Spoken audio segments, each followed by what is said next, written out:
What's going on, everybody? How's everybody doing? Welcome to another DDLive.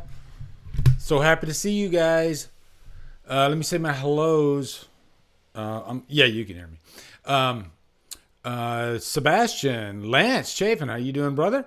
91649er, Katie Lee, Polly, Holly Klein, good to see you. Haven't seen you in a minute. Grim Beat, the holidays, it's got everybody busy, right? Brett, Good Real Hunting, how are you doing, brother?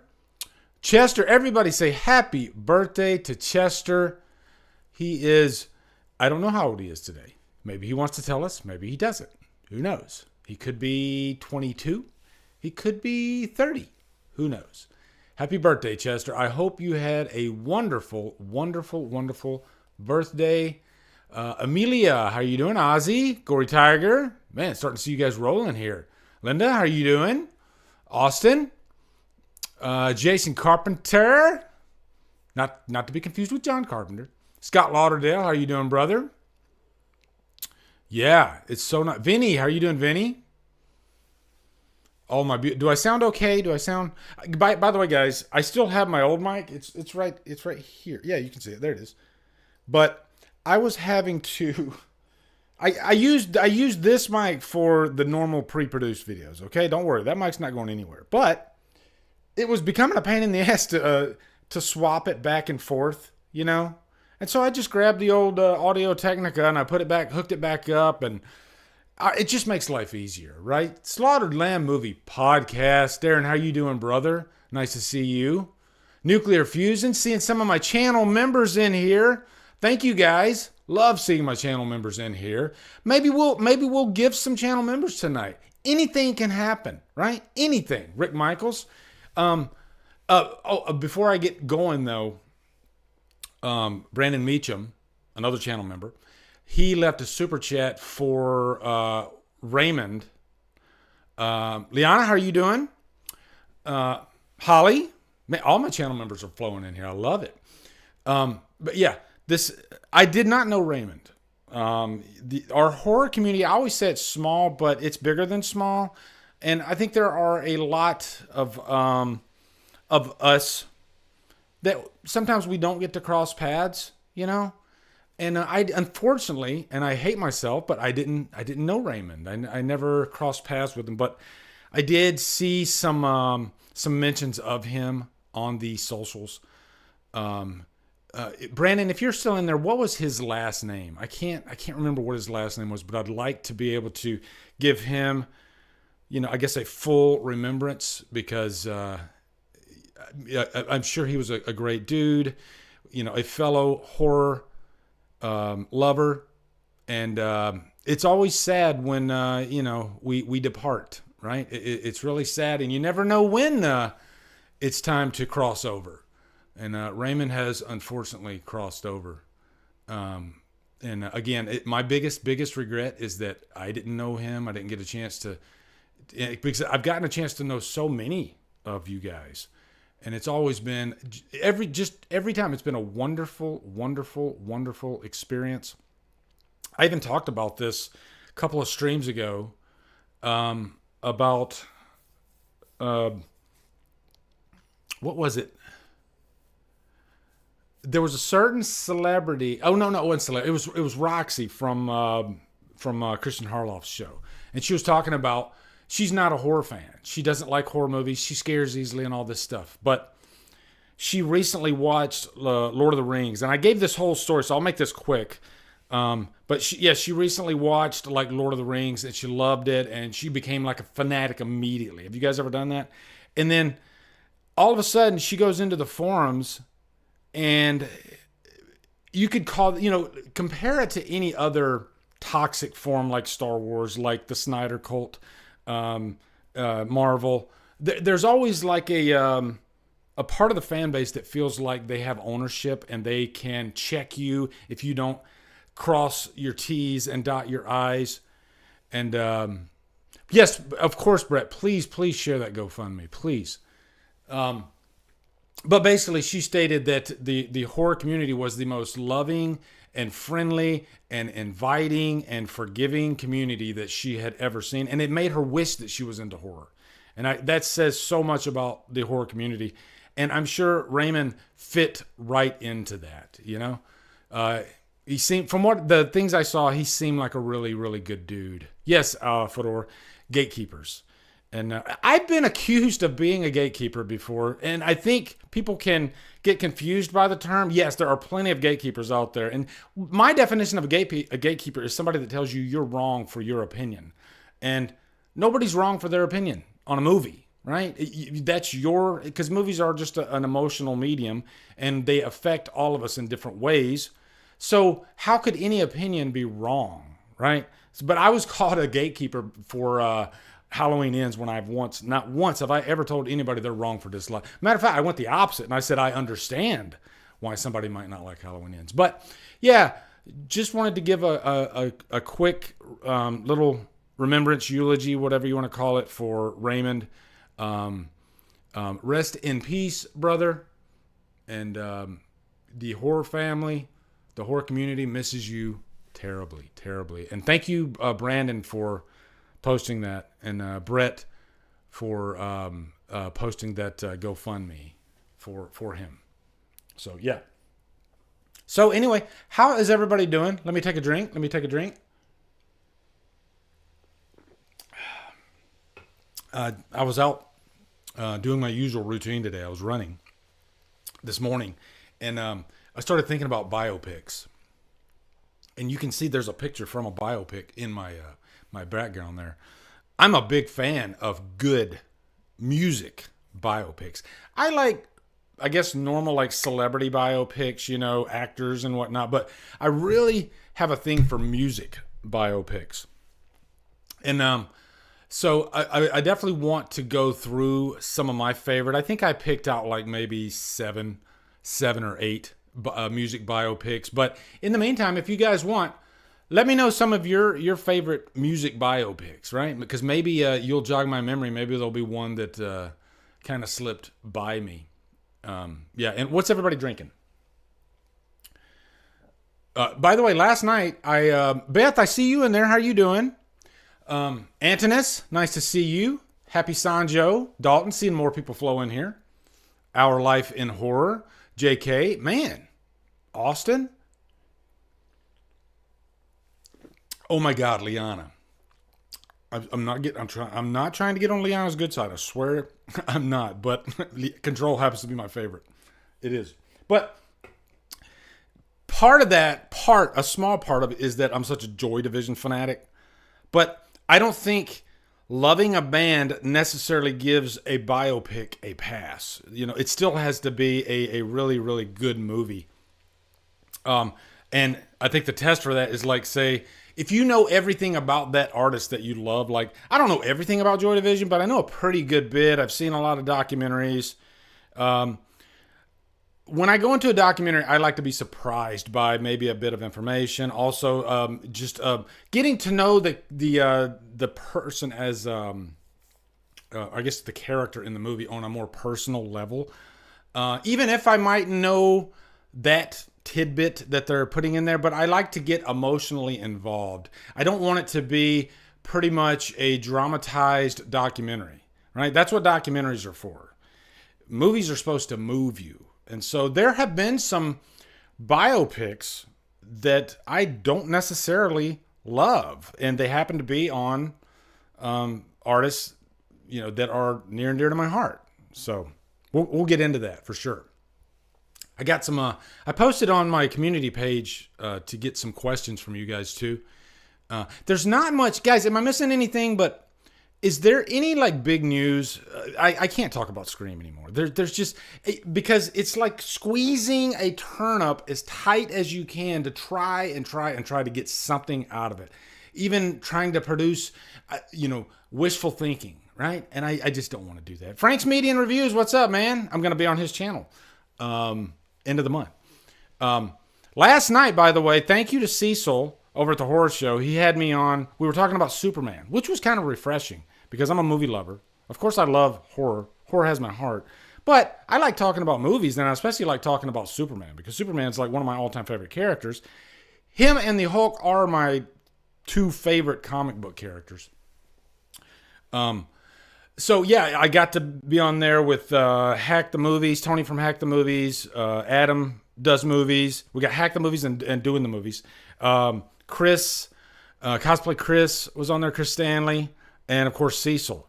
And I will say, I felt like I was the odd man out because I do like the Snyder movies. I do love Man of Steel. I do love Batman v Superman, mostly Ultimate Cut, and I do really love the Justice League that he did. What's up, Dean Renner? How you doing, brother? Thomas Price. More channel members popping in here. Love it, love it. Yeah. Guys, tell me right now, if you're like into like comic book movies, how do you feel about the Snyder DC movies? And I'm not talking about like, Aquaman and Wonder Woman. Those were not directed by Snyder. How do you feel about Man of Steel, Batman v Superman, and Justice League? Not Justice League, Justice League. Okay. They did make a good point last night, though, that if Snyder got to release his version, it would not have been the 4-hour version. It probably would have been 2.5 hours tops. And then we probably would have gotten the 4-hour version eventually. But, I mean, that's neither here nor there as far as, like, if it would have hurt the movie. I mean, I'll even say, I think they could have condensed the 4-hour version down to at least, like, 3 hours. And it still could have, because there are some dry spots in there, as much as I love the Snyder Cut. Tiffany, how are you doing? Nice to see you, Tiff. Haven't seen you in a minute either. I was just saying that to, there's Jason, Born Slippy. Hell yeah. Man, I love seeing your beautiful, beautiful faces. I got a haircut today, by the way, guys. I needed it. I was getting shaggy. When I start like getting hair on my neck, that's when I start freaking out. I don't like it. So I get a haircut. Jack, what's up, man? I get a haircut probably once every 2 months. When I was in the military, it was about every 2 weeks because you had to keep it pretty much like this. You had to keep it like if I was in the military, I'd be close to needing a haircut right now. And that doesn't mean, Jamie Hart, how you doing?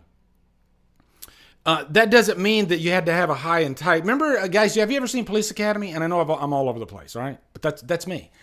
I love Police Academy. The first Police Academy, when the guy sits down in the chair, the barber chair, and he's like, shave it all off because he's thinking that's what you got to do. And he had a full, thick head of hair too. And they ended up shaving the JK, welcome, new channel member. Thank you. He ended up shaving it all off, and then the very next person to sit in the chair was like, just take a little bit off the sides. Oh my God, poor guy. Yeah. But yeah, that's in the military every 2 weeks. I pretty much had this hairdo in the military. I was in the military when I first started this channel for about a year. And so I guess I've always been comfortable with this hairdo. I've never felt the need to like grow my hair out like Rambo style. What if I did that, guys? Should I do that? Should I grow my hair out Rambo style and have me like an M16? That would be so weird. Steve Guttenberg is a national treasure. Bless him. Thank you very much, Linda. He was like the secret ingredient to those movies because he was such a wisecracking, joke playing character. Loved him. Business in the front, party in the back. I did have a mullet. I'm almost ashamed to say it, but not really. When I was in high school, sometime I'll pull up I actually have a. Let me see if I have a picture of that. Hold on. I have a memory lane folder in here. If you give me a second, I'll see if I have a picture of me with a mullet in high school. Let's see. Pictures. It's not there. It's not looking good, guys. Let me see if I got a mullet. Lee as a kid. Uh-oh. I might be scared to show some of this. You know what? I'll tell you what. I don't. Well, yeah, I do. I'll show you 2 pictures, okay? Actually, I'll show you 3 pictures. Why not? We're having fun. I'm going to show you 3 pictures. Let me go over here to my Funnies. And I'm going to slide them in here. Just ignore that funny. Okay. I'm going to slide these in here. All right, we're going to go down memory lane. I'm going to show you 3 pictures, all right? And one of them has a mullet. Okay. Oh my God. It popped up. Oh, Jesus. That's embarrassing. That's probably when I saw Superman 2. I don't know. Yeah. Some of you have seen this picture over here. Yeah, this is me when I was I think I was probably like maybe 8. Look at those teeth. Jesus. They were coming in, okay, guys? The big teeth were coming in. All right, so be gentle on me. This one right here was where I had the business in the front, party in the back. And then this is me when I was maybe I was 6 there. I was probably like 6 there with the jet black hair. Elvis would have been proud. Yeah. I actually went and looked that house that that's an Easter rabbit that I drew, and that house behind me, that was a house I lived in with the grill over there, and I actually went and saw that house when I went home a couple months ago. It was pretty cool, but you'll never see that picture again with the teeth. And look at that shirt. Oh my God, that had to be like 79, somewhere around there. Look at those ears too. Wow. Oh my God. All right. It's enough of that. Jesus. I am the proudest. I was 15. That's at the skating rink. And look at the girl's hair behind me that's serving the popcorn at the concessions. But and look at the glasses. I wish I still had those glasses. I was kind of a bad motherfucker back then, right? I'd be proud of that. Okay. All right. And this is me now. Let me see what you guys are saying. Okay, hold on. Okay, let's see. Oh, look at that. Liana gifted 5 memberships. Thank you, Liana. That was very sweet. So let's see who we got. We got Amelia. Frank Media is a channel member now. Love it. Mayanne, Inner Bloom Organics, Cynthia Main, and yeah, welcome to the DD family. Right? That was very nice. Thank you, Liana. I have the best subscribers. Reign of Horror, how are you doing? You know what? Since she did it, I'll go ahead and do it too. All right, let's go ahead and gift those 5 memberships right now. Okay. Do I want to do 50 memberships? No, I don't want to do that. I'm not that rich. Okay. Okay, here they come, guys. Okay, there you go. Let's see who got them. Antonis, Ozzy, Oink Master Supreme Forever, Calhoun, and Energy 85. Yeah, I love my Drumdums members. We just had a live on, was it Monday? Last Monday. And right now I'm doing it every other Monday. I'm doing a live with the patrons and the channel members. And I tell you, it's been a blast. It's been, I think that was one of my biggest problems last year, was not making enough time for my patrons and my channel members, even though I just kind of started the channel member thing a few months ago. But so it really affected the patrons a lot. So one of my big New Year's resolutions this year was to give more, right? And starting with that, to build more of a community with my subscribers, and I love that. Polly, I didn't know that either, and it's a random thing. If I gift 5, it'll just automatically. It's YouTube. YouTube picks 5 random people to get them. So I guess you gotta be there, and it's kind of a luck of the draw type thing, So, but yeah, I love it. It's cheaper than therapy. It is. It's definitely cheaper than therapy.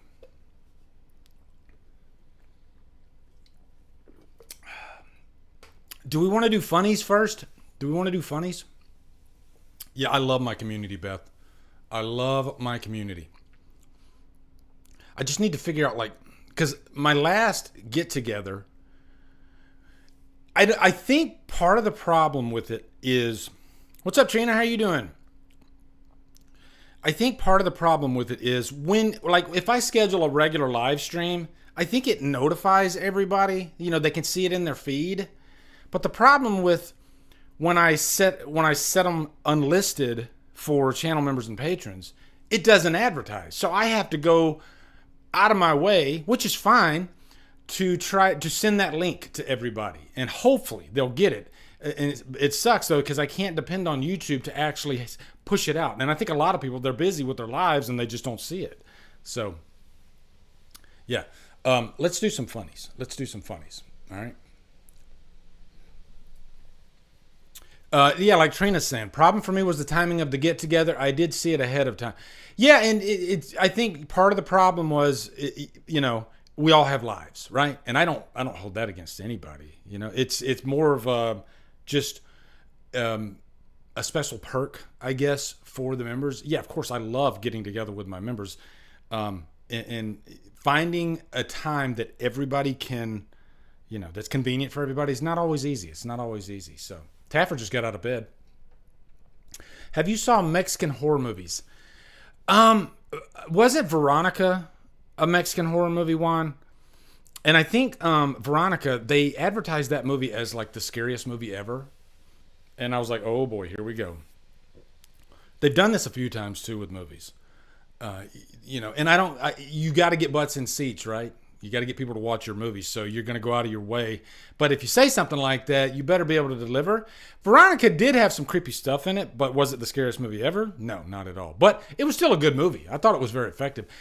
In general, I think, I don't know if prefer is the word, but when it comes to unpredictability, I love foreign films, especially foreign horror films, because they could go either way. You never know what's going to happen. There's more of a chance of a depressing ending, or a tragic ending. Whereas in America, I think in general we like happy endings. Not all movies get happy endings in America. I think whatever serves the story best, right? But those foreign horror films, man, they go hard, especially like French ones and J horror, Asian horror. South Korean horror, I love I think out of all the Asian horror, I think I prefer South Korean the most, for sure. Let me turn on my fan.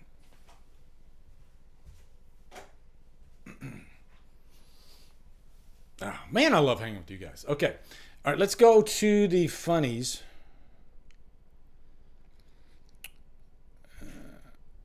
All right.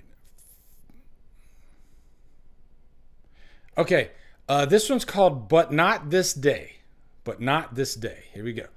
Let me see if I can do my best Aragorn impersonation. I'm no actor.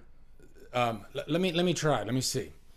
A day may come when men don't understand a meme without bottom text. Say, yeah, I can't do it. I can't do it. Hey, Rosemary, how are you doing? But not this day. Not this day. Any Lord of the Rings fans? I'm obsessed with Lord of the Rings. I watch the trilogy every year. I love it, love it, love it, love it, love it. Next one. Now, this one's not funny. This one's just fucking awesome. Look at that. Isn't that like, I love those behind the scenes photos, from a different angle that you don't see necessarily in the movie. And, and sometimes the lighting can make a scene even creepier. And you get a full on lit version of the Myers mask, and it's weird because I would have never thought that the Myers mask in Halloween 2 would be creepier with lighting. Like with high lighting, right? I always thought with low lighting, it's going to be, the scariest. But that's a damn creepy look. And you can see the Deborah Hill wear on that mask from sitting under her bed for 3 years. And I kind of like that they did that, that they actually put the mask under her bed for all that time and then reused it instead of making a brand new mask. It's just, I think it makes it more authentic, right? But wow, what a freaking mask.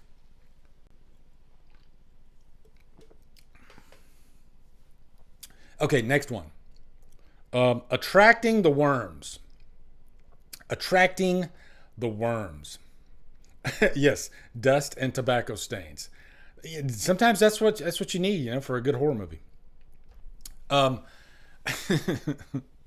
Now, some of you might not get this, okay? But, if you've seen the Dune movies, the way to walk in the sand to avoid getting the sandworms who are like freaking kaiju size, then you want to walk without rhythm, right? And I remember when I first saw Dune, I didn't know what that whole scene was about when he's walking on the sand and they're doing like these little side shifting type deals. And it's like, what are they doing? Why don't they just walk straight? And it's so they can avoid, I guess, interrupting the sandworms. So walk without rhythm to avoid attracting the worms. And of course, they get the breakdancing girl. I wonder, man, she'll never live that down. She'll never live that down. Hey, you know what though? I will give her this credit. She took the swing, right? I think taking the swing. Sometimes you're going to fall on your face, right? And sometimes you're going to fall on your face nationally. And the whole world's going to know that you fell on your face. And that's tough, Hawk Tua. But she took the swing. I got to give her that. And I think that the harder you fall, the bigger the rise, right? So I think that should encourage you to okay, now I really like it. Like, what if the Hawk Tua girl came back in 2025 and had this resurgence, and because everybody loved her at first, and then I think too many people took advantage of her, and I think she made some really bad decisions based on bad information. She, of course, I'm not giving her the what do you call it? Giving her a pass. I'm not doing that, but yeah. But I mean, can you imagine that? Only in this day and age can you get famous from saying a single line, right? And it doesn't, I think you got to be a little attractive. I think that's what happened. And then the line, it was just like a buzz phrase, I guess. I don't know. Really strange. I would have never, when that happened, I thought for sure, okay, this is going to last for like 2 weeks and then it's going to be over. But she capitalized on it. I can't, knock her for that. Frank says, Lee, what are you streaming on? Is it on the YouTube platform? I use OBS. Frank, did you hear about StreamYard? I saw on Christian Hanna's community page, he posted something about StreamYard went up like $44. And he said he was paying like $10. So I am subscribed. I pay $25 a month for StreamYard. But I still use OBS, okay? I use OBS when I'm doing like single streams, but if I have guests, then I use StreamYard. But back to my point, I was like, I didn't get an email stating that they went up in price. And so I went into my StreamYard account and I clicked on account. I'm still getting charged $25 a month, and I don't see any notification stating that it's going to go up. I didn't do the annual plan. I just did the monthly plan. So I don't know. I don't remember that, like Jamie's saying that they definitely raised the price. I haven't seen it. I don't know if I have a glitch in my program or something, but I've had StreamYard for I think a couple years now, and it's always been the same price, $25. You know, I did the basic free version for when I started it, and then I went ahead because I wanted the 1080p, and so I went over to the 25. It's always been that. So I was going to reach out to Christian today and ask him, say, hey man, did you like maybe check in with them, because I'm not getting, you know, I haven't gotten any. Maybe it will go up though. Brett says it was for the $49.99 group only that got affected by StreamYard. So what's the difference between a personal account and a group account? And I know that's like the answer's obvious, but like, can't you use just a personal account, Brett? You know, because you can have up to 6 people on a personal account. So I don't know why you would want a group account. And you know, maybe there's something I don't know. It's very strange. Antonis says, when do you think we'll get a Final Destination 6 trailer? I can't. I did that recent top 50 from Bloody Disgusting, and I think Final Destination 6 comes out in the middle of the year, if I remember correctly. So I would look for a trailer probably around, I would say, like March timeframe. I wouldn't be surprised if we see something in March. Brett says, depends on the one you sign up for. I mean, I don't need the group one. I was just wondering, like, why would somebody sign up for the group if you can do the single and still have 6 people on? Like, I don't get that. That's very strange to me. Unless you're sharing the account with another person and you're splitting the cost, maybe? I don't know. Beth says $88.99 a month. Their advanced plan is this per month. And I think I do just, I don't know if it's basic, but it's the $25 plan. Like, let me see if I pull it up right. I mean, shit, we'll go over there right now. Hold on. Let's look, all right? We're having fun here. Screw it. Let me see. StreamYard plans.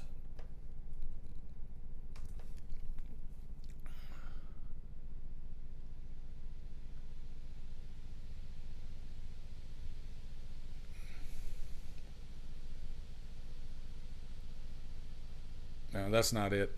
I was looking at this earlier and I was trying to...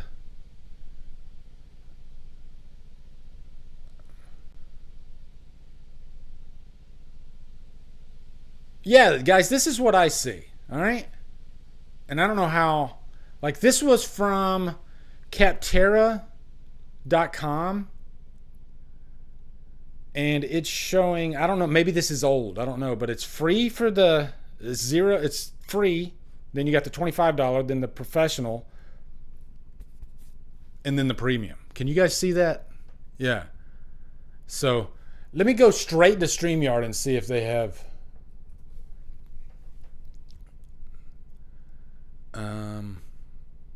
See, I can't see. It logs into my account. I see.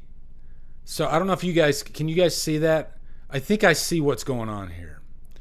Because mine says discount applied, $25 a month. So I'm wondering, maybe I got that discount for like a year. And I'm thinking once that runs out, then it's going to jump up to the 44. So I think that's what happened with me. So, yeah. I think I just answered my question there. Does that sound right, guys? Yeah, Dean says, yeah, I use the $25 a month on StreamYard for now. Restream is much more cost effective. I was thinking about looking into some alternatives, Darren, just in case it does go to 44, because I think that's ridiculous to pay freaking almost $50 a month for a streaming platform. I mean, it does some cool things, but and my thing is, most of my streams are just me. And this look at this. This is great. OBS. I mean, am I like clear to you guys? Am I like, you know, stuttering or buffering or anything like that? And this is free. You know, I'm using OBS and it's free. But so the only reason I need it is when I have guests on, which I do plan on having more guests on this year. So, you know, we'll see. If I got it, I'll check into the restream though. Darren, how much is the restream? Is it like what, $20 a month or something like that? I think that should be what the price is. I think it should be $20 a month. I think charging somebody almost $50, especially in this day and age with the inflation, like that's what it is. They're taking advantage of inflation, and I think it's bullshit. And there's other alternatives out there. So Darren says it is indeed had all the same facilities. So yeah, I might be switching over to that then. You know, is it pretty easy to figure out, Darren? I'd imagine it probably is.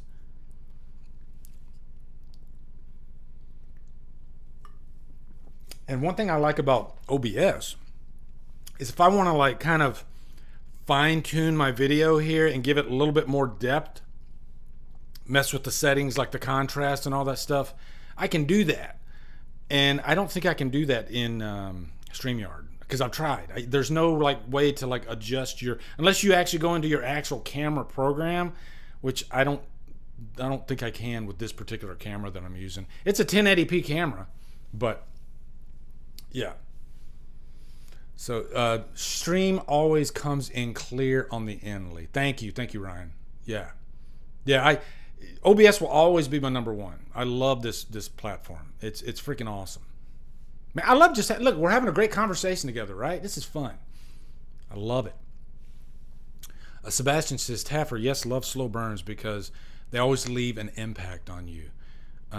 That's if they're done right. Grew up watching slow films like Godfather. Sebastian, I've been trying to think of a smart and intelligent way to say exactly what you just said. You just said it perfectly. They always leave an impact on you if they're done right. Slow burns. Slow burns have to have a hook, right? They got to have something in there, whether it be just a character that's just so interesting you can't look away or so different. You know, it could be music, right? Like when John Carpenter first showed Halloween without the music, it just did not click. You know, they thought the movie was bad. I think he showed it to 20th Century Fox. And once he put in the music is the glue to Halloween. The second you start thinking you're going to pull back, then you hear that ding, ding, ding, ding, ding, ding, ding, ding, ding, ding, ding, and then boom, you're right back in. So it's genius. It's a genius way to weave the story together, and you don't have to freaking throw everything in the kitchen sink at a scene. It doesn't have to be completely chaotic. You know, it's all about pacing, right? And that's what slow burns do. So I always tell people slow burns are different than boring movies. Boring movies they're quite the opposite of a slow burn, actually.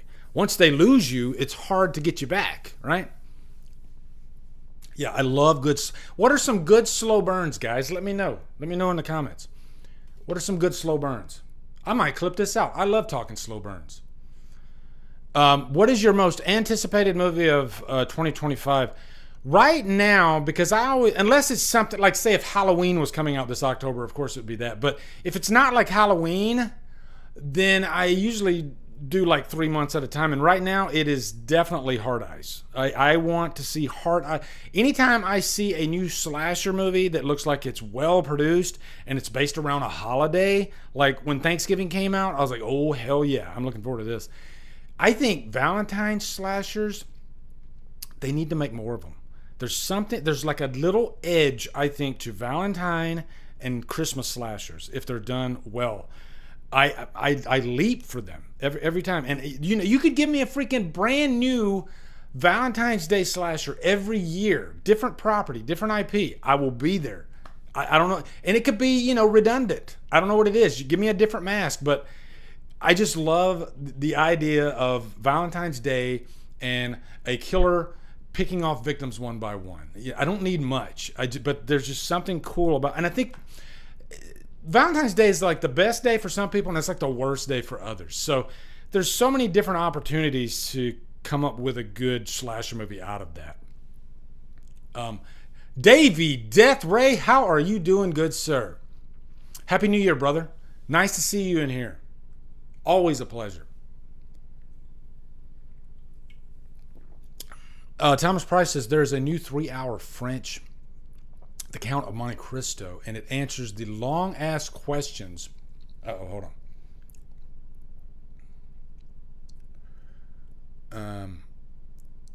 What if the Batman was the Count of Monte Cristo? Check it out. That sounds interesting, actually. You know, you bring up a good topic too, because if there wasn't like licensing and all that stuff, like if everybody could just take any property they wanted and make a movie out of it and throw it all in a blender, like take a Batman movie and make it like in a slasher world or something like that. If you could do that and get away with it, I think the potential is just gold to do stuff like that. To blend different properties and subgenres together. I love the idea of that because I love superhero movies, good superhero movies, and I love slasher movies, right? Or just horror in general. JK, he says, how do you feel about a Disturbing Behavior remake? Here's my thing about remakes, JK. I'll watch them. If it's a horror movie and I see a trailer and the trailer looks fun and interesting and it looks like there's interesting like actors and characters in the movie, I don't care if it's a remake or not. I'll watch it. I'm always thirsty for good horror, and there are remakes out there that I think are probably better than the originals. Not too many, but I think there are some. I would say like maybe even like Last House on the Left might be. I always have a tough time getting out that it's better than the original because the original it's so important, kind of like Texas Chainsaw Massacre. And I know I give you guys shit, and I'm always I guess I do gatekeep a little bit on Texas Chainsaw Massacre because I cherish that first movie so much. But I'm just kidding, of course. Like what you like. But you know, I'm kind of being a hypocrite because the same thing. I kind of feel like the Last House remake is a little bit better than the original, even though the original I think is probably just as important as the original Texas Chainsaw Massacre. So what do I know? But Disturbing Behavior, yeah, I would definitely watch that.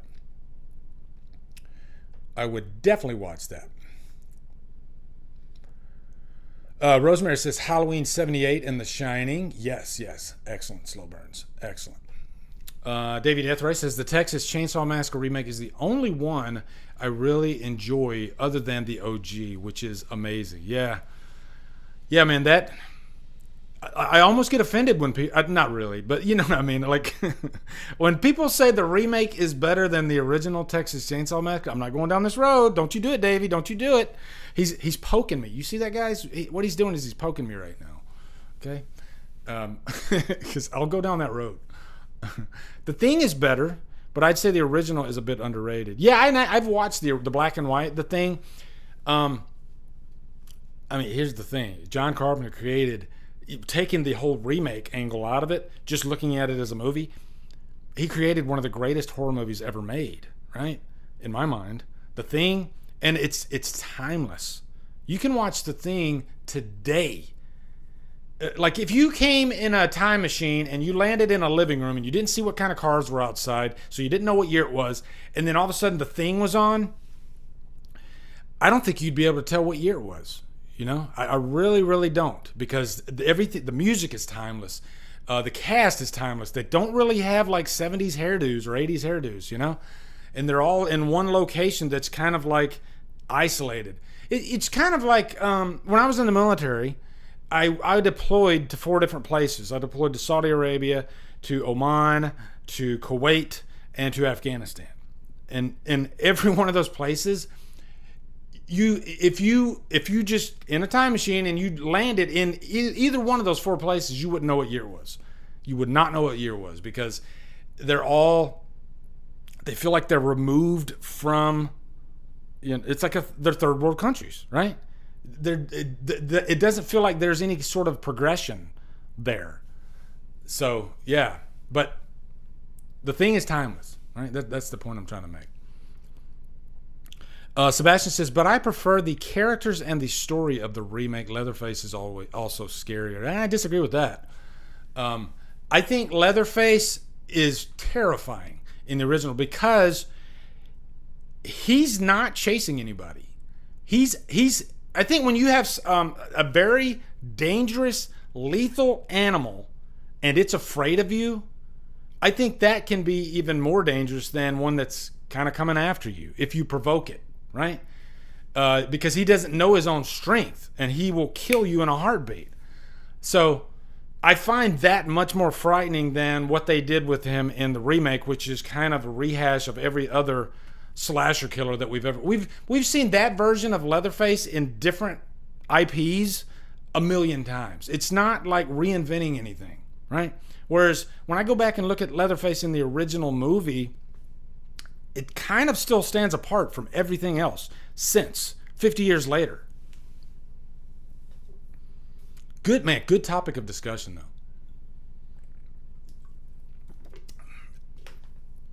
though. Thomas Price says, just saw Psycho 4 for the first time recently. It's not great. You know, after Olivia passed away, I planned on going back and watching it again because I reviewed the first 3, but I never reviewed the 4th one. So that actually gave me a reason. So I think I'm going to go back and watch that one. I might actually just re-review the whole franchise because I reviewed the first 3 so like, oh my God, I think it was like 7 years ago, and those reviews are pretty short. My reviews have gotten a little longer through the years, you know. I just because I'm a little bit more sure of myself now, whereas back then I think I was just trying to like give you the pros, give you the cons, and out, right? And I think over time I realized that's not really what, in my mind, what reviewing is about, just pros and cons. It's how it affects you on a personal level. Can you share maybe a personal experience with that movie, you know? And because of that, it actually makes the reviews longer. So now my reviews kind of get closer to like, I'd say about 10 minutes. If I'm doing like a special or something, it'll get to like maybe 15, sometimes even 20. Like I definitely need to go back and re-review the first Texas Chainsaw Massacre, because I did that I think in like my first year, and I did it in the woods. If you watch my review for the Texas Chainsaw Massacre, the original, I'm literally sitting in the woods with the worst lighting imaginable. And every time I hate watching that review because I remember the day I was with my wife and my son, and I said, I want to do this, you know. I was freaking ambitious as hell and a whippersnapper when I first started YouTube. And I said, I want to go to the woods and I want to record my review there. And I didn't know anything about lighting and when's like the magic hour and when you should do all this and that. And my wife and my son wanted to go with me now, and I was like, okay. And so we went to the park, and it's hot as fuck, and it's like 3 o'clock in the afternoon. And not blaming them at all, but in my mind, I started, you know, getting in my own head like, oh shit, now the clock's ticking. I don't want to be rude and have them wait, you know, an hour so I can sit here and record. So I rushed the review, and it drives me nuts. So I liked the gimmick of doing it in the woods, but I can't watch it because you can see the lighting kind of like, you'll see like one side of my face just completely black. And then sometimes when the clouds go over the sun, oh my God, it's embarrassing. So I need to re-review that one for sure. Let me go back to the funnies. All right. Bates Motel is great. That is one of the best freaking shows. Oh my God, Bates Motel is excellent. Okay, funnies. All right, yeah. I only have a few funnies, guys, so this won't take too long. This is Analog Slam. Analog Slam. Okay. Not to brag, but I was alive when you could slam the phone down to hang up on someone. It was spectacular. It really was. Back in the day, I remember back in like the 80s when I was, you know, I'd see a girl that I liked and I wanted to call her. And I had that phone. I think I had the push button. I think we had moved past the rotary. But I remember like you'd pick up the phone and you'd dial 6 of the 7 numbers and then you'd hang up because you'd be like too nervous. Did any of you ever do that are like, you know, maybe a little older in age to remember that? But yeah, I used to, and sometimes I didn't really have too much of a temper back then, so I didn't need to slam it that often, but I'm sure I did it like once or twice, you know, if I got pissed off and I slammed the phone. But you can't do that now, right? You got a cell phone. You can do like this. Like, here we go. You can do like this. Oh yeah, like that, and then you can like, you know, poke the phone with your finger, or you could be really stupid and throw the phone. And if you throw the phone, you're gonna break your damn phone. And you know, these things are expensive, right? So yeah, fuck that. I miss the days of taking the phone off the hook. Yeah, there you go. Like they did in Bob and Linda.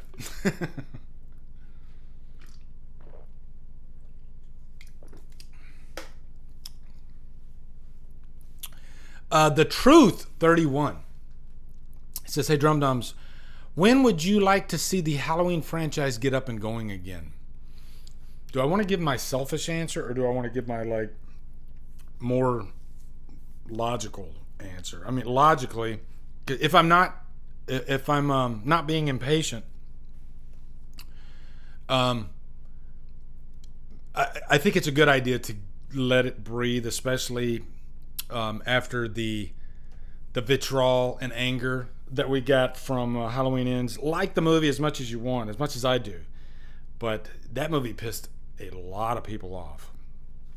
And to go out, closing off a trilogy with a movie that's so divisive, I don't know if it's a good idea to come back quick. I mean, what do you guys think? Would you, like, just be selfish for me? If you could have it, would you want a Halloween movie this year, like in October of this year? If you could have it, be selfish. Tell me, or do you think they should wait a couple years? Because if I'm being selfish, and guys, I love the Halloween franchise way too much. I can admit that, okay? Every time a new Michael Myers walks into frame, like a brand new Michael Myers walks into frame, with the mask and everything and the suit, and you got the right guy playing him, the lighting's freaking on par, I get chills. I still to this day, I can't I almost can't breathe. It gets me that much, and it's the only property in movie history that does that to me. I think back in the day, Rocky would do that to me. Like when I saw the poster for Rocky 4 walking down the street, I had to like stop and like, oh shit. I remember walking down the street and I was like, oh my God, fucking Rocky. Are you kidding me? They're making another Rocky movie? And, you have maybe a couple of movies, a couple of IPs in your lifetime that have that effect on you, right? But yeah, like Lance Chafin saying there, Evil Dies Tonight. I think that kind of... So if it was a David Gordon Green movie coming out this year, I probably wouldn't be as crazy about it. And don't get me wrong, guys, I love the David Gordon Green trilogy. You can love a trilogy, but if everything has been said and done and zipped up, even if you love it, you don't want any more of it, right? Would you guys agree with that? I'm not the type of guy that's like, okay, give me a part 4 and a part 5 of David Gordon. No, I'm ready. That's one thing I love about Halloween, is that it constantly changes shape. It moves on to different creators, and you get kind of a different... So if you look at like Halloween 1 and 2 and 3, those movies, they feel different than the rest because of who was making them, right? Carpenter was behind all those. He only directed the first, but you had a lot of the same team behind those movies. And then you have like 4 and 5, and those movies feel different. And then 6 feels different. That's part of what keeps me going with Halloween. If Halloween, let's just say all freaking 12 movies were made by the same company, I would probably get tired of it and I wouldn't want it anymore. But because they keep changing, I can't get enough of it. So if they announced, hey, we got Ty West. Ty West has just signed on to make a brand new Halloween movie, not a trilogy. Just one movie at a time. If Ty West just signed on and said, hey guys, I'm in love with Halloween, I have this great idea, and I want to do this, this, and this, and we're going to have a brand new movie out for you in October. What do you guys think about that? Hypothetically, Ty West, he says, I want to make a movie, it's going to come out in October, or whatever director you think in your mind would be great. Would you be like, no, I still want to wait, or would you be like, oh my God, please give me that? That's me. That's, I'm my own worst enemy, okay? That's what Halloween does to me. It gets me going crazy. Honestly, I am happy and grateful to have those Halloweens. I haven't been excited for one since H2O. Yeah, I completely agree, Jason. I think a lot of us were feeling that way remember when Halloween Kills was delayed because of COVID? And remember how pissed off people were? They were like foaming at the mouth. I need this movie so bad. And they showed that little teaser of, Jamie Lee Curtis and the other two women in the back of the truck and the fire truck coming, and then she's like, "No, let it burn." Everybody had chills. They're like, "Oh my God, I can't wait for this freaking movie." Right? So, yeah, I love the trilogy. I do. I love all three movies for different reasons. Do all three movies have problems? Absolutely, they do. But in the end, they are far, far from the worst Halloween movies, right? I think it's just the current day and age, and people like to jump on whatever's out now, or if it's part of a trilogy, And I think people forget that Halloween Resurrection exists, and some of the other, like Halloween 5, even though I love Halloween 5, but yeah. So, I think it's still fresh in people's minds, and I think 10 years from now, when the dust is finally settled, maybe people will appreciate those movies a little bit more. I don't know, because you might think I will never, ever, ever, ever, ever change my mind about Halloween Kills or Halloween Ends. You might think that, and you might be right, but you might be wrong. And the only reason I say that is because it's happened. I've had at least a dozen, and I'm being generous, people comment on my Twitter or send me a DM or whatever and state, I just wanted you to know I changed my mind. I hated Halloween Ends. Now I fucking love it, and I can't get enough of it. I've literally had that message, that comment sent to me. I'm not lying to you, at least a dozen times. And I love it. I think that's the coolest thing ever. And you know what hasn't really happened? And I'm being completely honest with you. It's probably happened, but I can't remember it. The reverse thing. I've never had somebody say, "Hey, I just wanted you to know I loved Halloween Ends, and now I kind of don't, I hate it." I haven't really, and I'm sure that's happened, but nobody's messaged me to tell me that. Maybe they just want to tell me that they love it. I don't know. So, yeah. Man, I could talk about Halloween all day. You start freaking pushing that button. Oh my God, forget it. Forget it. You know what? Let's go ahead. Let me see. Let me finish up these funnies real quick, and then we're going to do biopics, all right? Man, you guys are awesome. Let's see. Yeah, so we did the phone. Let's run through these real quick. Amazing Nightmare. Good morning, Killerflix. Another morning, another meme. Amazing Spider. I've seen this one before too, and it's awesome. Not RDJ. Movie recommendation for tonight: Satan's Alley, a psychological thriller starring Tobey Maguire and Robert Downey Jr. But they got it wrong, because that's not Robert Downey Jr. That's Kirk Lazarus, who actually plays Robert Downey Jr. From time to time. I have you guys seen Satan's Alley? I've been meaning to check it out. Next one, Man Purse. We're going to call this one Man Purse. Brandon says, Lee feels about the Halloween franchise like I feel about Terrifier. Yeah, Terrifier. I've never seen a franchise grow as fast as Terrifier as far as fans go. And yeah, I think Terrifier has fans that are just as rabid as Halloween. He left me because I said I don't like electric cars. He grabbed his man purse, pulled his hair up in a bun, and said when the car is charged in an hour, he's gone. That is sad. That is I feel so bad for her. That's really, really tragic. I'm hoping that those two crazy cats can, put this thing back together. But will he take the man bun out when they try to get this back together? I don't know. Because that's a lot of maintenance to do, right? You got to get the man bun. You gotta unplug the car. It's tough. Relationships are tough. And this could be let's do this one. Fleetwood AI. Hey guys, have you looked at any like AI pages or sites? I couldn't help it. I followed this one. Cursed AI on Facebook. It's scary how accurate. I don't know if accurate's the word, but realistic the AI imagery is. And this is Fleetwood Mac working at McDonald's. Get it? Fleetwood McDonald's? I don't know, but they're getting to where they're. I think they've fixed the 6-finger problem too. That didn't sound right. Yeah. And then you saw this one, the Debbie Gibson. Any Debbie Gibson fans from back in the day? I see Fatchy in there. Fatchy, what's up, brother? How you doing, man? Nice to see you. Me and Fatchy were chatting back and forth a little bit on the Insta. It was nice. It was precious. And that's our little secret, Fatchy. We're going to keep that between you and me, right? Me and you are always going to have that, and we'll take that to the grave. Right, buddy? Love you. Okay. And this is the transition, okay? This is the transition.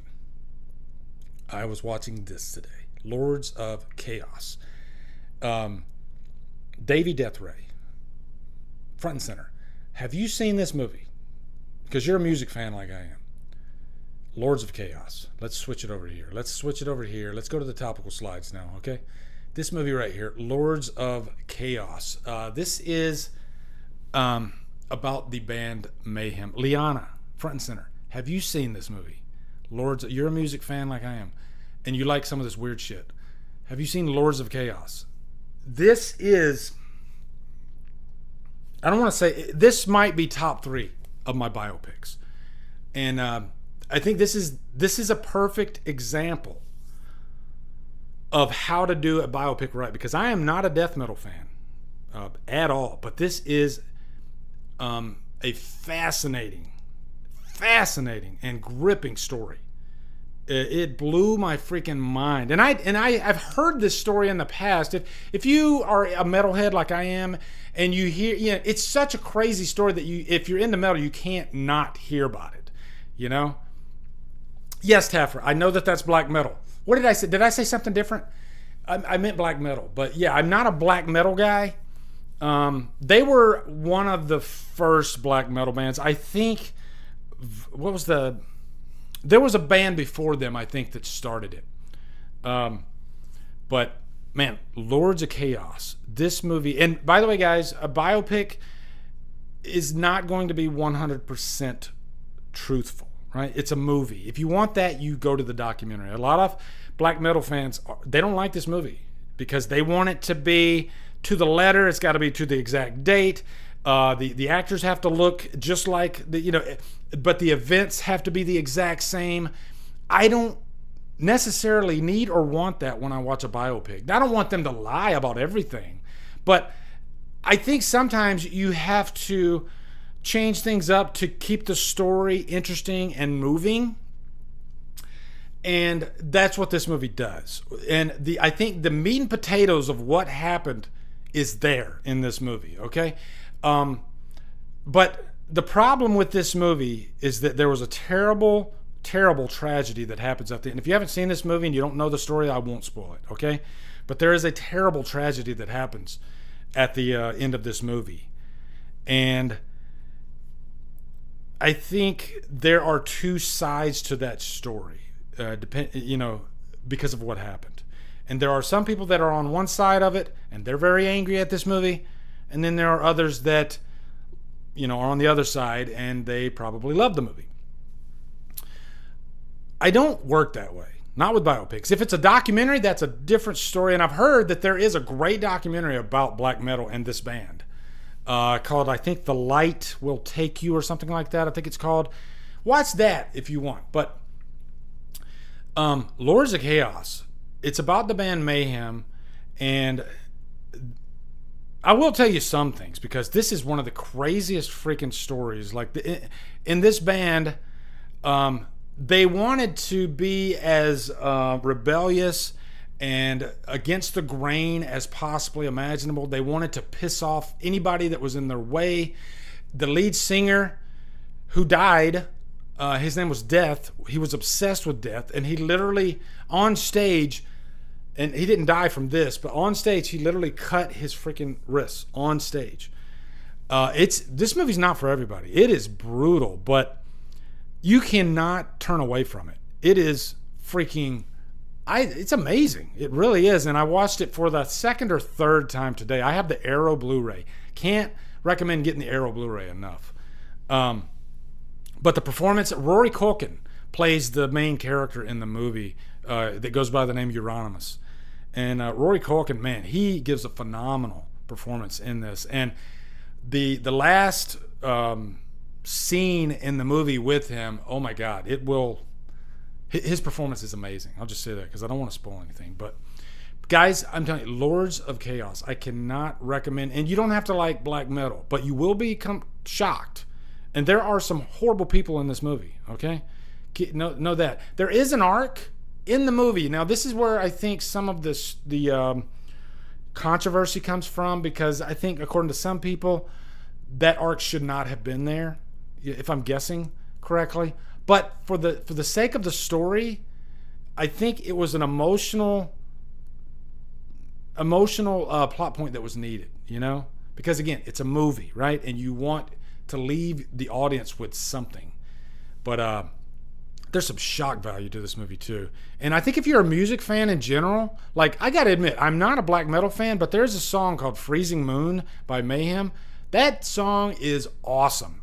It is really awesome, and it kind of straddles the line between, like, now I'm gonna get myself in trouble to metal fans, okay? I'm just guessing here, but it does straddle the line between, what would you call it? Of course, black metal, but I don't want to say like it's not hardcore. Kind of like what Slayer is, okay? What would you guys call Slayer? Like thrash metal? It's kind of straddling the line between thrash metal and black metal, and I love the song. So if you haven't heard it and you like metal, not black metal, but just metal, look up the song Freezing Moon. Great freaking song. But yeah, Davey, it's thrash. But yeah, guys, Lords of Chaos, watch it. I mean, I'm telling you, this is one of the best biopics I've ever seen. Insane. All right, let me go to the next one. All right, next biopic. What did I do with that? Yeah, okay. We'll go. Now, there's one here. Let's talk about this one real quick. The Dirt, all right, the Mötley Crüe one. Have you guys, it came on Netflix. Let me know from you guys, okay? Because I'm trying to figure something out here, all right? Because I know everything. I know all the dotted I's and the crossed T's about Mötley Crüe, okay? I was an 80s metalhead. I was really into hair metal. Although back in the 80s, it was not called hair metal. It was just called metal. That term came out, I think, once grunge took over, and later in the 90s. That's when you started hearing the term hair metal. At least I don't remember in the 80s ever hearing that term. I'm not offended by it. I just don't remember hearing it. But Shelby, how are you doing? Okay, Beth, thank you. So Beth thinks The Dirt is fun. And I'm guessing Beth, she probably knows some about Mötley Crüe. But Beth, let me ask you a question. Were you surprised by anything in this movie? Was there some like tidbits of information you were like, oh shit, I didn't know that. That's kind of interesting. I'm curious. Let me know, Beth, on that one. Hair metal was meant to be offensive. Yeah, of course. Scott says, The Dirt, I really enjoyed it, but I'm not invested in Mötley Crüe, so I can just sit back and enjoy The Dirt as a film. What I will say about The Dirt that I do respect about it is that it went hard for the R rating. It didn't play it safe like I'll go ahead and mention like Bohemian Rhapsody. And I know Beth's a massive Queen fan, okay? And I don't know everything about Queen, but to me, when I watched Bohemian Rhapsody, I think the only thing that I really loved about that movie was the last scene when they did, was it Live Aid? That scene was amazing, I thought. And don't get me wrong, I liked the movie, but I think it did commit some of the modern biopic sins of just kind of showing how the band got together, their rise and their fall, and then a final concert. It checked those boxes, and at the end of the day, I wasn't like, oh my God, that biopic changed my life. And that's just a personal preference. When I watch a biopic, I like to be completely surprised and or maybe shocked by some of the stuff that I see. I need to see really personal things that happen in these movies. And I know Beth I love Bo Rap, but oh boy, does it have issues. The timeline was so skewed. Yeah, the timeline was definitely skewed too, as far as like when he found out he had AIDS in the movie. And I'm fine with that because, again, it's a movie and you have to kind of fill gaps right in the story to make a very, because at the end of the day, a movie is supposed to entertain, not really inform that much. So Coming back to the Dirt, I know literally like page and letter of Mötley Crüe. I've watched behind the music on them. I bought all the albums, probably up until like the 90s. I didn't really care about any of the stuff they did after the 90s. I love the freaking 80s albums by Mötley Crüe, yeah. And, back when they were dangerous. Now they're not really dangerous at all. They're kind of like, I hate to say it, but they're kind of a joke because of, Vince Neil. They should have, when they said it was over back in 2015 and they did that final show, I remember looking at videos on YouTube and it said Mötley Crüe final show. And the comments were pretty nice. Everybody was like, oh, this is so cool. The very last show, and Vince Neil's crying and everything. It was so cool. And then really quickly after that, they announced another tour. And it took all that greatness about that last show, and it just threw it out the window. And they're not the first band to do this, too. So many bands do this. Kiss. Oh, my God. Although I don't think Kiss is coming back again. I really don't. So the Dirt's kind of like, even though it's fun, it does have some shock value. I think there's so much information that it's trying to stuff in the movie that it doesn't give itself a chance to breathe and let you feel. I think that's my biggest problem with the Dirt. It feels like it's trying to get from A to F as quick as possible, right? So, all right, let's go to the next one. The Dirt is wet, yes. Okay. Now, this is an intermission for you guys, okay? Because have any of you ever seen Walk Hard? This is a fictional biopic. It's sort of a parody of the genre itself. And it is hilarious. Like, if you're going to do a parody, at least make it funny. And I think it was Adam McCoy and his team that wrote this. I freaking love this movie so much. It makes fun of, it's kind of like the modern Spinal Tap, right? And you can tell that they're sort of borrowing heavily from like Walk the Line. Is that it? Walk the Line? Yeah. And the movie's called Walk Hard.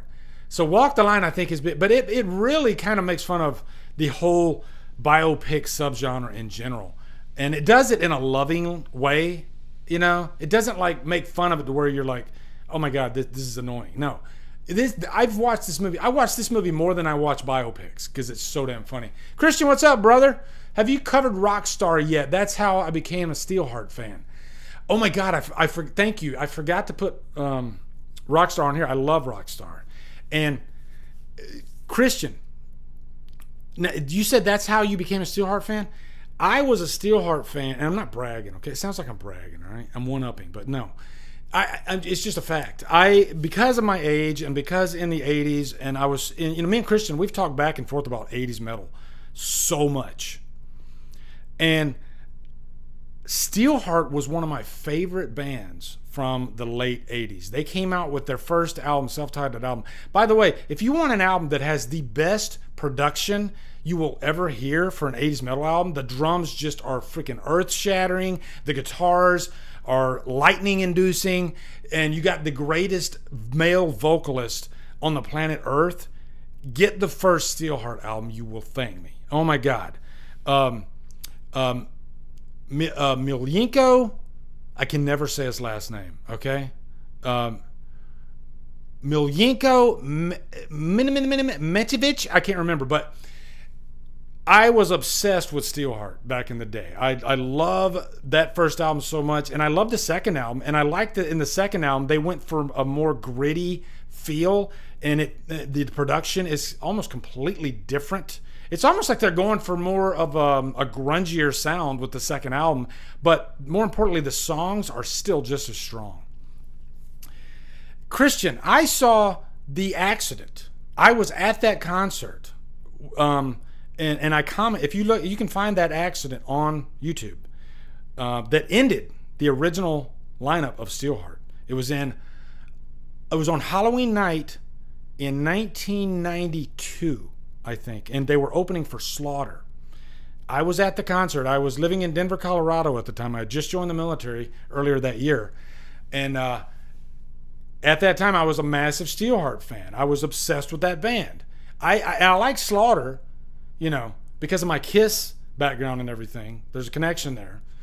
I'm not going to go into that connection, but yeah. I loved Slaughter, but man, I really, really loved Steelheart. So I remember I was so excited. I went to this show. I'm sitting there watching it, and they literally did, I think, 3 or 4 songs. And then all of a sudden, the lighting fixture, it was like a 20-foot metal lighting fixture. It starts swaying. And they're doing Dancing in the Fire. I still remember the song that they were doing. They actually started playing a little bit of I'll Never Let You Go, you know, and the crowd just went nuts because that song was so huge. They did like maybe 30 seconds of I'll Never Let You Go, and then for some reason they stopped and started going with Dancing in the Fire. And then during that song, that freaking lighting rig started swaying, and it came down and it splatted Milenko like a freaking pancake. And we all watched it, and you could hear the crowd as the thing was swaying and him not seeing it. The crowd was just getting louder and louder and louder and louder. And oh my God, it's still to this day one of the most shocking things I've ever seen live at a show.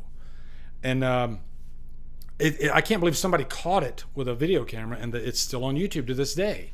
But one thing that always kind of threw me for a loop was Slaughter comes out after. They did a really great show. This is when they had Blas Elias, you know, as their drummer and everything. And I thought Slaughter would at least give the audience an update if they knew anything, like how's Milenko doing, you know, because that was a pretty tragic event. And it fucked him up really, really bad. Like it ended Steelheart for a while.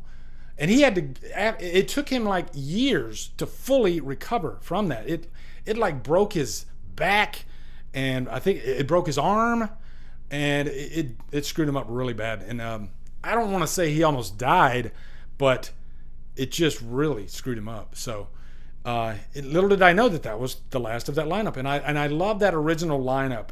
And then they come back like 4 years later, and they record that song that's in Rockstar. And they recorded that, I think, like 5 years before Rockstar came out. So Rockstar comes out, they reach out to Milenko because his voice is undeniable. The guy, like some stars, some singers, their stars shine so bright that they cannot be ignored. You know, let alone, because if Steelheart would have came out 5 years earlier, they would have been massive. They would have been massive just because of the quality of the songs and the talent of the singer. But they came out right before grunge took over. So Milenko has always been a victim of the current landscape, right? They come out way too late in the game for that. And then Rockstar comes out, and they have all these plans for the song, the main song from Rockstar, which immediately, I saw Rockstar not knowing that Milenko was a part of it. Immediately, when Mark Wahlberg gets in that booth and you hear that voice, within 3 seconds, I was like, oh my fucking God, that's Milenko. His voice is just that amazing and that unique. And as soon as I heard that voice come out, because obviously it wasn't Mark Wahlberg, I love the movie, but that really sent it home for me. And I didn't know where the fuck Milenko had been, you know? And I was like, oh my God, this is a chance for them to, but the door was shut again because what happened? 9/11 happened. 9/11 happened, and they delayed the release. And I don't think they had all these marketing plans for the song, and it was going to bring back Steelheart in a big way. All of it was stopped. They put a stop to it. All it was shelved. You can find interviews with Milenko on YouTube, and he talks about this whole thing and all these plans that were just canceled because of 9/11. So he's always had the worst luck. Like, you got the most talented singer on the planet Earth, especially back in his heyday, but he's always had time against him. You know, there's always been some kind of, something in the way, right? But man, love it. So yeah, but Walk Hard, oh my God, hilarious. And that what I just said, that'll be my Rockstar bit. I love Rockstar.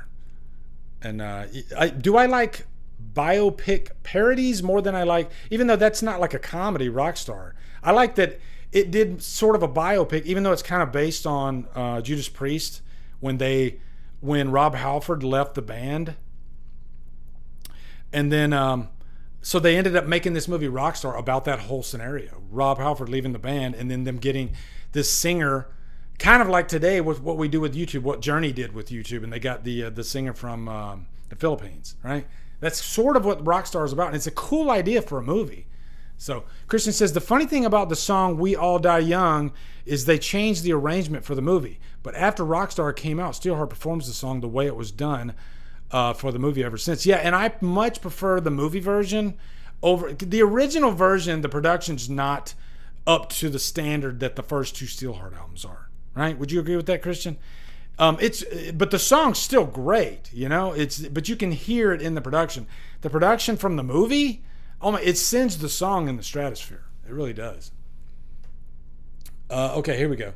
Coal Miner's Daughter. Now, this is a great biopic. Now, there might be a little bit of nostalgia here because I remember watching this when I was a kid on TV all the time. It used to air, I don't know if it was NBC, ABC, whatever, but just cable television. And I got a message. Hold on. Yeah, and the reason this one works so well is because of the performances by Sissy Spacek and Tommy Lee Jones.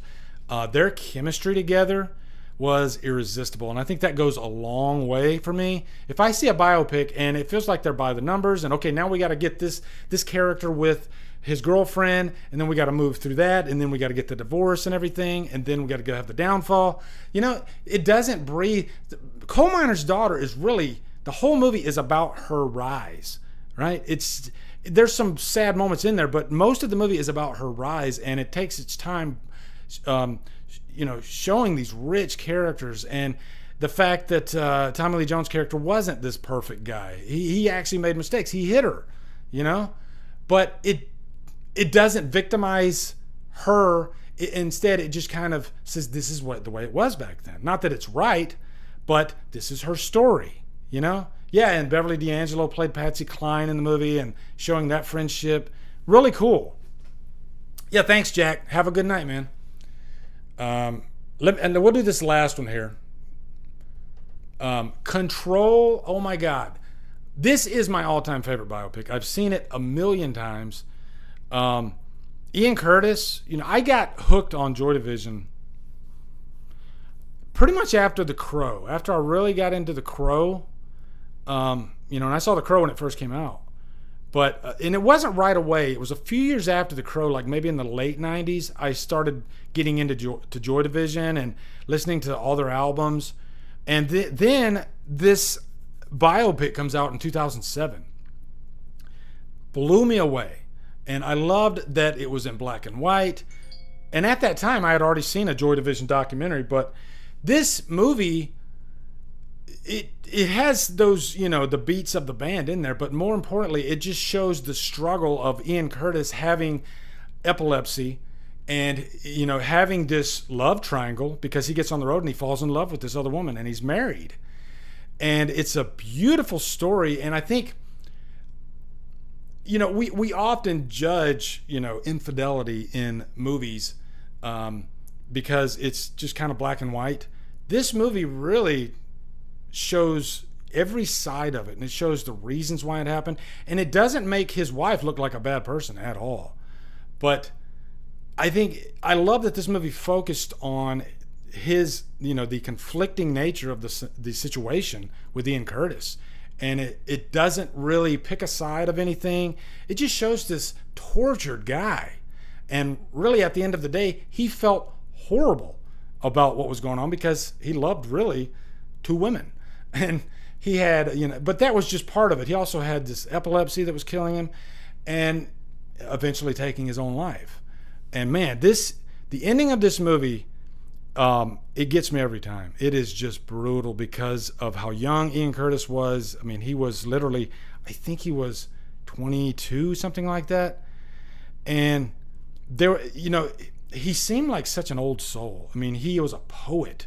He was a genius poet.